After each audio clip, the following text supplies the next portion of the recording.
বাঁচার জন্য দাড়ি চেঁচে ফেলা যাবে কিনা? ইসলামে দাড়ির গুরুত্ব অপরিসীম। এটিকে ওয়াজিব বলেছেন ফুকাহা একরাম, মেজরিটি ফুকাহা একরামই ওয়াজিব বলেছেন যে ইসলামে একজন পুরুষ তার জন্য দাড়ি লম্বা করা ওয়াজিব। এক মুষ্টির নিচে দাড়ি কাটা প্রায় সব উলামা একরামের মতই নাজায়েজ এবং গুনাহের কথা ওয়াজিব তরক করা। কোনো মানুষ যদি কোনো বিশেষ বিপদে পড়েন, সে অবস্থায় তিনি দাড়ি ছোট করা বা চেঁচে ফেলতে পারেন কিনা? এর উত্তর হলো যে যদি কারোর অসুস্থতার কারণে দাড়ি চেঁচে ফেলতে হয়, না হলে তার মৃত্যুর মুখোমুখি হওয়ার আশঙ্কা থাকে কিংবা দুরারোগ্য ব্যাধিতে তার কষ্টে নিপতিত হওয়ার আশঙ্কা থাকে, তাহলে তিনি এটি করতে পারেন। যেমন এমন হলো যে অ্যাক্সিডেন্টের কারণে সেলাই করতে হবে, তাহলে ওই জায়গার দাড়িগুলো চাঁচতে হবে, বা বড় কোনো দুর্ঘটনা হলো বা এমন কোনো অসুস্থ হলো যে দাড়ি তার রাখা যাচ্ছে না, দায় রাখতে গেলে তার ট্রিটমেন্ট হবে না, দুরারোগ্য ব্যাধিতে তিনি অনেক কষ্ট পাবেন অথবা মৃত্যুর মুখে পতিত হবেন, এই পর্যায়ে চলে গেলে তখন তিনি দাড়ি চেঁচে ফেলতেন বা ছোট করে ফেলতে পারেন।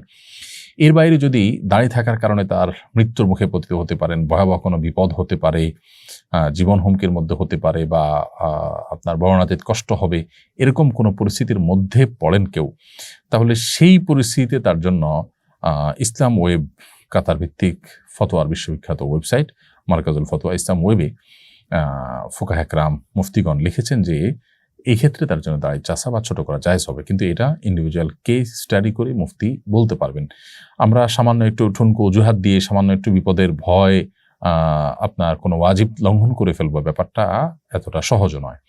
অতএব পরিস্থিতিটা কিরকম, এই পরিস্থিতিতে তার কি করা উচিত, কি করা উচিত না, কোনটা জায়েজ না, এই বিষয়টা সংশ্লিষ্ট বিষয়কে পুরোপুরি খোলাখুলি কোনো মুফতির কাছে উল্লেখ করে তারপরে সমাধান নিতে হবে।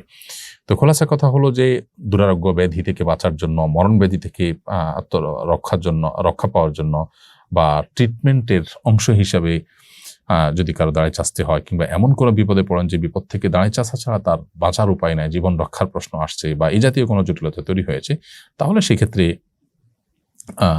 এটি জায়েজ হতে পারে। কিন্তু পুরো বিষয়টা নির্ভর করে যে পরিস্থিতিটা ঠিক কেমন, কোন পর্যায়ে, তার উপরে। নুসরাত জাহান লিখেছেন, রাস্তার পাশে আরবি ক্যালিগ্রাফি করা হচ্ছে, রাস্তা তো নোংরা জায়গা, অনেক সময় রাস্তার ধারে প্রসাব করা হয়, এই জায়গায় ক্যালিগ্রাফি করা কেমন কাজ? প্রথম কথা হলো যে ক্যালিগ্রাফিতে যদি কোরআন কারীমের আয়াত লেখা থাকে তাহলে সেটা তো ওয়ালে এমনভাবে লেখা দরকার যে একদম নোংরা ময়লা টয়লা লাগবে না, অর্থাৎ কিছুটা উপরে তুলে লেখা হয়। সাধারণত ক্যালিগ্রাফি আমি যতটুকু জানি এতটুকু উপরে রাখাই হয়, এক্ষেত্রে আরেকটু সতর্ক থাকা যেতে পারে। আর এর বাইরে সাধারণ যে ক্যালিগ্রাফি আছে যেগুলোতে আসলে আপনার কোরআন কারীমের আয়াত নেই, অন্য ভালো কথা আছে, আরবি থাকলেই যে কোন আয়াত হবে তা নয়, তাহলে সেক্ষেত্রে সেটা র্যান্ডমলি যে কোনোভাবে দেওয়া যেতে পারে। কোরআনের আয়াত যদি থাকে, আল্লাহর নাম যদি উল্লেখ থাকে, তাহলে সেটা যেন অপমানজনকভাবে ব্যবহার না হয়, সেদিকটা খেয়াল রাখতে হবে। এখন কথা হলো যে সচরাচর আমাদের দেশের সব ওয়ালগুলোতেই কি মানুষ পেশাব করে বা কোনো প্রাণী পেশাব করে কিংবা সব জায়গাতে ময়লা হয়? আমার মনে হয় সেটা না। বিশেষ করে বিশ্ববিদ্যালয়, কলেজ, মাদ্রাসা এর যে ওয়ালগুলো আছে অভ্যন্তরে, ক্যাম্পাসের ভেতরে, এগুলোতে আসলে কেউ পেশাব সচরাচর করে না। তারপরও কোনো প্রাণীর দ্বারা সেটি কোনো অপমান হতে পারে, সেই জায়গা থেকে কিছুটা উপরে তুলে ক্যালিগ্রাফি করা যেতে পারে। মৌলিকভাবে ক্যালিগ্রাফি করাতে দোষের কিছু নেই। হাবিব আপনি লিখেছেন, আমি ভারত থেকে জানতে চাই, আমাদের দেশে মিডিয়া বলছে আপনাদের ওখানে নাকি হিন্দুদের উপর অত্যাচার করা হচ্ছে, এটা কতটুকু সত্য? অমুসলিম অধিকার সম্পর্কে ইসলামের নির্দেশনা কি? ভাই হাবিব, আপনাদের দেশ থেকে অর্থাৎ ভারত থেকে আপনারা যে মিডিয়ার প্রচারণা দেখতে পাচ্ছেন, আমরা দুঃখজনক হলেও সত্য বলতে চাই আপনাদেরকে যে এটা একরকম মিথ্যাচার হচ্ছে। আমাদের দেশে, আমাদের আশেপাশে যে হিন্দু ভাই বোনরা আছেন তারা ভালো আছেন, নিরাপদে আছেন। বিচ্ছিন্ন যে ঘটনাবলী সেটি তো সব সমাজে কম বেশি হয়ে থাকে। বিশেষ করে আপনাদের প্রতি শ্রদ্ধা রেখে বলতে চাই যে আপনারা আপনাদের দেশ ভারতে আপনারা নিজেরা মুসলমানরা নানাভাবে যে নিগৃহীত আছেন, একের পর সেখানে ধর্মীয় দাঙ্গা এবং মুসলিম নিধন হয়ে থাকে, ঠুনকো অজুহাতে অগণিত মানুষকে হত্যা করা হয়।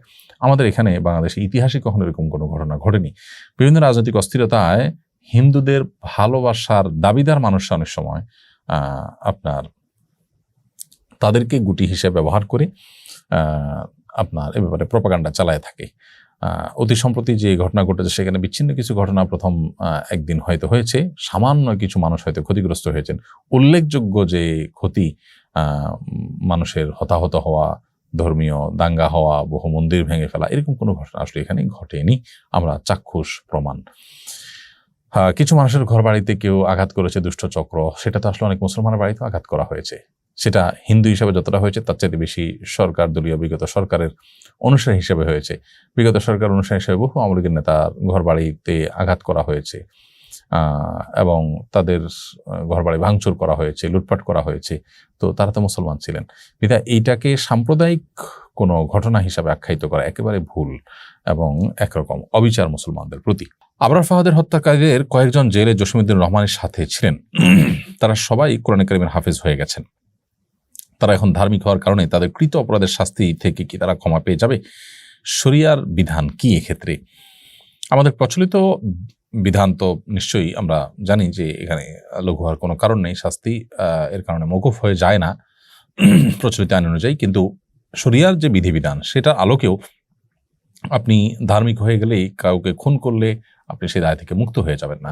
আপনি ধার্মিক হয়েছেন, আল্লাহর কাছে প্রিয়পাত্র হওয়ার পথে আপনি এগিয়ে গেলেন, নিজেকে সংশোধন করলেন, এটা প্রশংসনীয় কাজ আলহামদুলিল্লাহ, কারণ আপনি সওয়াব পাবেন।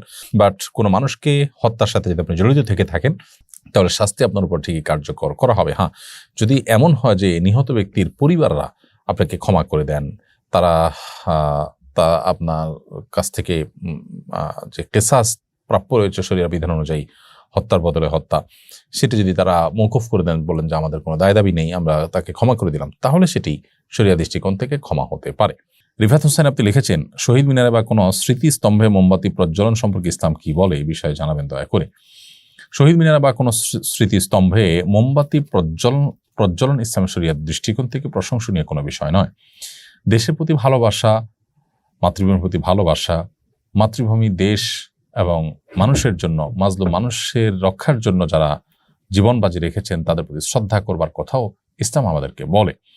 কিন্তু সেই শ্রদ্ধা ভালোবাসা প্রকাশের যে প্রক্রিয়া সেটা যেন যথাযথ হয়, শরিয়া সিদ্ধ হয়, সেটাই শরিয়া বলে। এমন কোনো কাজ যে কাজের আসলে বৈজ্ঞানিক কোনো ভিত্তি নাই, ধর্মীয় কোনো ভিত্তি নেই, সেটা কোনো অবস্থাতে আসলে গ্রহণযোগ্য হতে পারে না। ধরুন কিছু মানুষ মারা গেছে, তাদেরকে স্মরণ করে আমরা একটা শহীদ মিনার তৈরি করলাম। সেই শহীদ মিনারে আমরা যদি মোমবাতি দেই, হাজার হাজার টাকা, লাখ লাখ টাকা খরচ করে ফুল রাখি, তাতে মৃত মানুষদের কোনো উপকারে আসবে না। এটি না বৈজ্ঞানিকভাবে তার কোনো উপকার আসার কোনো সুযোগ আছে, না ধর্মীয় দৃষ্টিকোণ থেকে উপকার আসার সুযোগ আছে। বরং এই টাকা দিয়ে যদি আমি গরিব দুঃখীদেরকে দান করি আর সওয়াবের বিষয়টি আমি তাদের জন্য সওয়াবের নিয়ত করি যে তাদের তরফ থেকে দান করছি, তাহলে ধর্মীয় দৃষ্টিকোণ থেকে এটি তারা আল্লাহর কাছে সওয়াব পাবেন ইনশাআল্লাহ। সেই সাথে তাদের শরণার্থে আমরা যদি গরিব মানুষের জন্য কাজ করি, কোনো কল্যাণমূলক কাজ করি, বা তাদের পরিবারের জন্য আমরা কিছু করতে পারি, সেটাও যৌক্তিক এবং ধর্মীয় দৃষ্টিকোণ থেকে সঠিক। এই জায়গা থেকে এই জাতীয় স্মৃতিস্তম্ভে মোমবাতি জ্বালানো কিংবা ফুল দেওয়া ইসলাম শরিয়ার দৃষ্টিকোণ থেকে অনর্থক কাজ, বরং কোনো কোনো ক্ষেত্রে এটা শিরকের সাথে সাদৃশ্যপূর্ণ। কেউ এখানে পুজো করতে চায় না, পূজার নিয়ত করে না, সেজন্য এটা হয়তো সরাসরি শিরক হবে না, কিন্তু শিরকের যে আয়োজন, যেখানে মোমবাতি ফুল এগুলো থাকে, মুশরিকরা, হিন্দুরা, যারা শিরকে লিপ্ত তারা যেরকম করেন, এখানে অনেকটা তার সাথে সাদৃশ্য হয়। তারা প্রতিমার সামনে দেন, এখানে আমরা একটা স্তম্ভ তৈরি করে স্তম্ভের সামনে দিচ্ছি, ব্যাপারটা অনেকটা কাছাকাছি। তো এই সাদৃশ্য গ্রহণ থেকে আমাদের বিরত থাকা দরকার। এই ব্যাপারে কোনো প্রথিতযশা আলেম সারা বিশ্বব্যাপী কারোর কোনো ভিন্ন মত আছে আমার জানা নেই। আমাদের আজকাল জাগতিক অনেক বিষয় আছে যে বিষয়গুলোর ব্যাপারে হালাল হারাম বাজ বিচার করার মতো হিতাহিত জ্ঞানও আমাদের আর নেই, হারিয়ে ফেলেছি। আমরা সমাজের মূল স্রোতে